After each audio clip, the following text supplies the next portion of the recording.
오늘 영상은 금요일 반등을 복귀하는 영상이 아닙니다. 내일 월요일 시장이 어디로 갈지 딱 3가지 변수로 정리하는 영상입니다. 4월 10일 금요일 코스피는 5858.87, 코스닥은 1093.63으로 마감했고 외국인은 유가증권 시장에서 1조 1021억 원을 순매수했습니다. 숫자만 보면 분위기가 꽤 좋아 보입니다. 실제로 코스피는 다시 5800선을 회복했고 시장에서는 이제 진짜 반등 시작 아니냐는 기대도 나왔습니다. 하지만 저는 아직 그 표현은 이르다고 봅니다. 원달러 환율은 1482.5원에 머물렀고 한국은행도 같은 날 기준금리를 2.50%로 동결하면서 중동전쟁으로 물가의 상방 압력과 성장의 하방 압력이 함께 커졌다고 설명했습니다. 다시 말해 주가만 반등했지 시장을 둘러싼 불확실성 자체가 사라진 건 아니었다는 겁니다. 그러면 왜 금요일 시장은 올랐을까요? 핵심은 딱 2가지였습니다. 첫째, 주말 미국이란 협상에 대한 기대감입니다. 둘째, 그 기대를 바탕으로 외국인 자금이 다시 코스피 대형주로 들어왔다는 점입니다. 실제로 시장에서는 반도체와 금융, 일부 방산주가 중심이 됐고 삼성전자와 SK하이닉스, KB금융, 신한지주 같은 종목들이 상대적으로 강한 흐름을 보였습니다. 즉, 금요일 반등은 시장이 전부 좋아졌다기보다 외국인이 먼저 사기 시작한 종목이 지수를 끌어올린 장에 가까웠습니다. 여기서 중요한 포인트가 하나 있습니다. 외국인이 1조를 샀다고 해서 그 자체가 바로 추세 전환을 의미하진 않습니다. 왜냐하면 이번 반등은 실적 확인이나 경기 회복이 아니라 일단은 지정학 리스크 완화 기대 위에 올라탄 성격이 더 강했기 때문입니다. 협상 결과가 생각보다 좋지 않거나 환율이 다시 흔들리거나 외국인 매수가 하루짜리로 끝나면 금요일 반등은 생각보다 쉽게 되돌려질 수 있습니다. 실제로 미국이란 협상은 시작됐지만 레바논 문제와 자산, 동결 해제, 제재 이슈를 놓고 양측 이견이 남아있다는 보도가 계속 나오고 있습니다. 미국 증시도 금요일 하루만 놓고 보면 완전한 안도 장세는 아니었습니다. 나스닥은 반도체 강세 덕분에 올랐지만 다우와 S&P 500은 소폭 밀렸습니다. 그래서 저는 월요일 장을 볼 때 3가지 시나리오로 접근하는 게 가장 현실적이라고 봅니다. 첫 번째 시나리오, 가장 좋은 경우입니다. 협상 진전 환율 안정 외국인 매수 지속. 이 시나리오가 나오면 월요일 국내 시장은 한 번 더 위로 열릴 가능성이 높습니다. 특히 원달러 환율이 1480원 아래로 밀리거나 최소한 1480원 초반대로 안정되는 모습이 나오면 외국인 입장에서는 코스피 대형주를 더 사기 쉬워집니다. 그럴 때 가장 먼저 체크해야 할 곳은 역시 반도체입니다.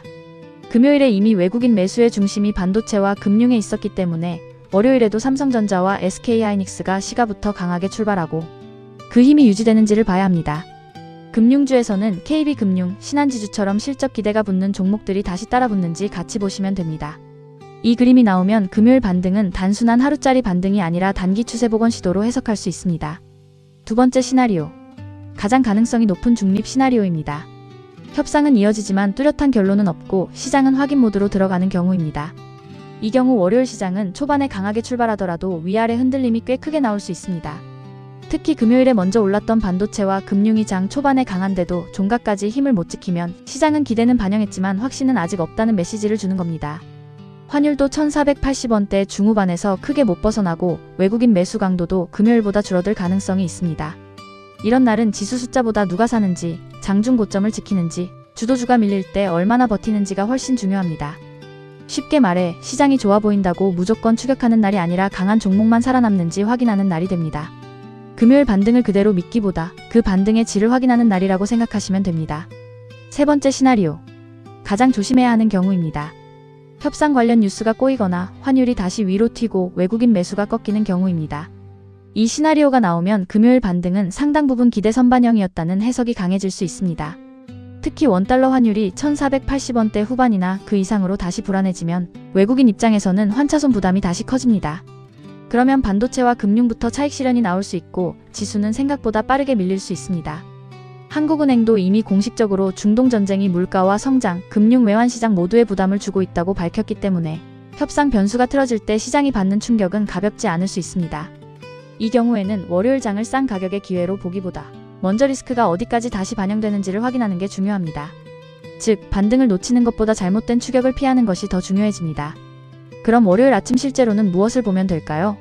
저는 딱 3가지만 보시면 된다고 생각합니다. 첫째, 환율입니다.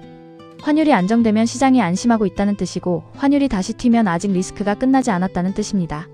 금요일 종가가 1482.5원이었기 때문에 월요일에는 이 숫자보다 아래에서 움직이는지가 핵심입니다. 둘째, 외국인 현물 매수 강도입니다. 금요일 외국인은 1조 1021억 원을 순매수했습니다.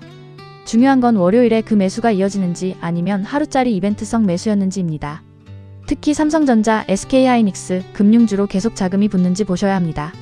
셋째, 주말 협상 헤드라인입니다. 지금 시장은 실적보다도 헤드라인에 더 민감하게 반응하고 있습니다. 협상이 진전되는 쪽이면 위험자산 선호가 살아날 수 있지만 갈등이 재부각되면 금요일 반등의 논리가 바로 약해질 수 있습니다. 현재 확인된 보도만 봐도 협상은 시작됐지만 핵심 쟁점이 적지 않습니다. 그래서 월요일 장은 숫자보다 뉴스 흐름을 먼저 읽는 게 중요합니다. 정리해보겠습니다. 금요일 반등은 분명 의미가 있었습니다. 코스피가 5,800선을 회복했고 외국인이 1조 원 넘게 사들였고 시장도 최악의 공포에서는 한 걸음 물러났습니다. 하지만 여기서 바로 이제 추세 전환이다라고 말하면 너무 빠릅니다. 환율은 아직 충분히 안정되지 않았고 한국은행은 공식적으로 불확실성이 크다고 말했고 주말 협상도 아직 결론보다 과정에 가깝기 때문입니다. 그래서 월요일 시장은 반등의 연장선이 될 수도 있지만 동시에 반등의 진정성을 시험하는 첫날이 될 수도 있습니다. 마지막으로 한 줄만 기억하시면 됩니다. 월요일 장은 코스피 숫자보다 환율, 외국인, 주말 협상 헤드라인 이 세 가지로 갈릴 가능성이 큽니다. 이 세 가지가 동시에 좋아져야 금요일 반등이 진짜 힘을 받습니다. 반대로 하나라도 흔들리면 시장은 다시 아직 끝난 게 아니라 쪽으로 해석할 가능성이 높습니다. 오늘 영상은 여기까지입니다. 내일 장 시작 전에 다시 한번 체크해야 할 속보가 나오면 그 흐름까지 연결해서 바로 다음 브리핑에서 정리하겠습니다.